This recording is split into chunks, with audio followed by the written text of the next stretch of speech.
I said off the top, this is quite a story that we're about to unfold here, and you're going to need maybe a couple cups of coffee to work through this one.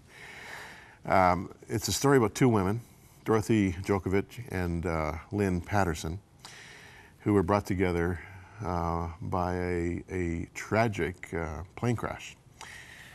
But before we get to that, and before you meet Lynne, I want you to meet Dorothy, who owns an airport in Uxbridge called Greenbank, is it, Dorothy? Greenbank Airport. Greenbank Airport, and it's what? I didn't know a person could own an airport. This is your airport. It is my airport. It has 2 grass strips. Right. It's registered, and we have aircraft rentals. We sell fuel, and yeah, I live there. Now, if somebody's out there flying and they have a problem, or they're running low on fuel, or whatever the case may be, and they have to make an unscheduled stop, which I know normally doesn't happen, how do they know that you're there? I don't need to be there. So in this. No, but I mean, how do they know that the airport is there? They know because we're on the map. You know, on there. There's a map of airports? There is. And what if it's at dusk or at nighttime? Are there lights that come on? There are. They know the buttons to press, and the lights come on. You mean they can press a button in their plane and it turns lights on in your airport? Yes. In fact, I'll just share this. Yeah. We have a friend who's a British Airways pilot, and he put my lights on from 30,000 feet or whatever. No It was kidding. pretty cool. He knew where we were, yeah. Really? Yeah. Well, live and learn. I mean, I had no idea. Now, this story of the crash, a plane piloted by your husband, with Lynne Paterson's husband as a passenger, is quite the story. But before we get to that story and before we meet Lynne, tell me about the hangar. What is the hangar?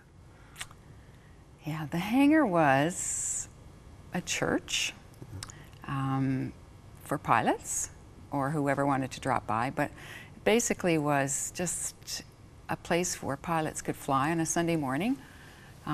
Perhaps they didn't really want to go to church, but perhaps they did, or they wanted to bring a friend, and so they could land at our airport. We served a breakfast, full breakfast, and then we had a very informal church service on usually an aircraft topic or a pilot topic, right, and some worship. And your husband, Micky, he was a key player there, and in fact, in the footage we're about to show, I think Micky's on is on the piece. Bridget Antwi went there just, what, a few days before the crash, right? Exactly 5 days. 5 days before the crash, not knowing, of course, what was about to transpire. And she gave us a report, and here's a summary of it. Let's take a look. On August 1st, news broke about a fatal crash at Greenbank Airport in Uxbridge, Ontario. The airport's owner, Micky Jovkovic, and a friend were killed in that plane crash. 5 days earlier, 100 Huntley Street had sat down with Micky and his wife Dorothy to talk about the ministry they loved, a summertime outreach called Church in the Hangar, a fellowship for people who love to fly. Here are some excerpts from Micky's last interview.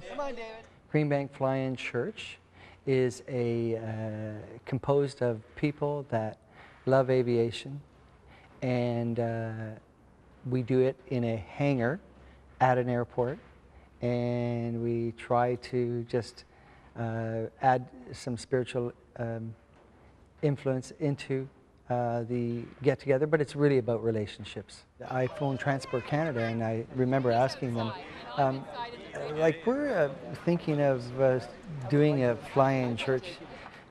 Can we do that at the airport, at our airport? And he said, I guess you could. And I said, do I need any special permits? He said, no, not really. He said, just have your church, let us know how it goes. Micky and Dorothy wanted to reach out to their community, but weren't sure how. So when a friend suggested they start a church for aviators, they were sold. For 4 to 8 weeks every summer, Micky and Dorothy opened their home and their hearts to pilots and their families for breakfast and fellowship, sharing food and faith. On the typical Sunday, an aviator is not going to church. On a nice weekend off, and it's nice weather, well, he's not going to church. He's going to fly. He's got a huge investment in that airplane, and he's going to want to go somewhere. And if you give him somewhere to go with a landing strip and some food and some nice times, fellowship with other pilots and other aviators, it would be the perfect place to go. And if you call it a church, he would even maybe invite his wife. We were thinking about that before we started the church, and it actually worked that way, where a man would bring his wife and children and mother and kids, and they'd all pile out of the plane. It was quite incredible. I think we're learning this is all about relationships. New friends, new people, people that wanted to renew their spiritual lives and didn't know how to do it and didn't feel like going to a church, felt too threatened. But you have to have a friendship and a relationship with people. You can't start Bible thumping. It's not the way it works. It's not where it's at. Nobody is interested in that. It's sometime a long-term relationship, maybe a year or 2 or 3. And then you get close and they want to know who you are and why you think a certain way. Now there you have a little snippet of a longer piece that Bridget did about the hangar and this summertime church. Has that continued, by the way, Dorothy? No. No. We did have one more the following year, sort of in memory and with, you know, introducing Glenn a bit and Glenn's family, but yeah, that was it. Now, Lynne, welcome.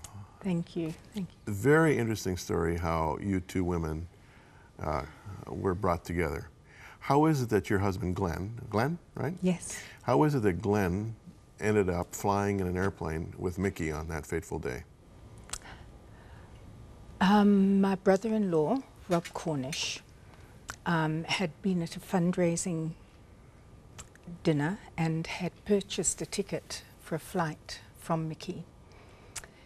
And my husband was coming over to his niece's wedding, and we were spending a couple of days with Cheryl and Rob in Port Perry.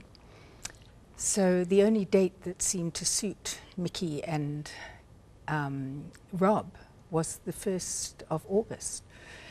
So Micky very kindly had said to Rob, "No problem, I'll take Glenn for a flip after I've taken you." So that's how it happened. Now, this fundraiser was to help a young woman go to Africa, right, on a missions It was trip? my niece, Julia. Your niece. Now, you're from East London, South Africa, That is beautiful, beautiful city down on the southern coast. Do you call it the southern coast? What do you call it? What do you call that part of South Africa? Well, it's the Wild Coast. It's the Wild Coast. It's the Cape. It's the Cape, yes. Eastern Cape. Yeah, the Eastern Cape. It's gorgeous, and Kathy and I have been there many times. And I was intrigued to hear that you're from there. Well, of course, I recognized the brogue right away. But so Glenn went in someone else's place? Is that how it worked? Or he was just put in as an add-on? No, he was put in as an add-on. Right. Robert purchased the ticket, and Robert just said to Micky that my brother-in-law will be out here from South Africa. So he takes one person for a ride, lands, and Glenn gets in the plane, and it crashes on takeoff. Mm-hmm. Now, I'm sure an investigation was done. Was there any sense of why that happened? There's no conclusion. No. None.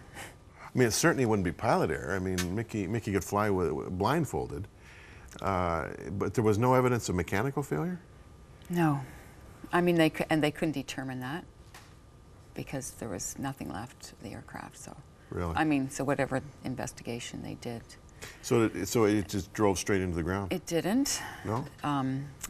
They took off, the motor failed, and I know just from taking pilot lessons that he would have prepared to land, but apparently the motor started again. He made the turn to come back to the airport, and it stalled in the turn. Oh.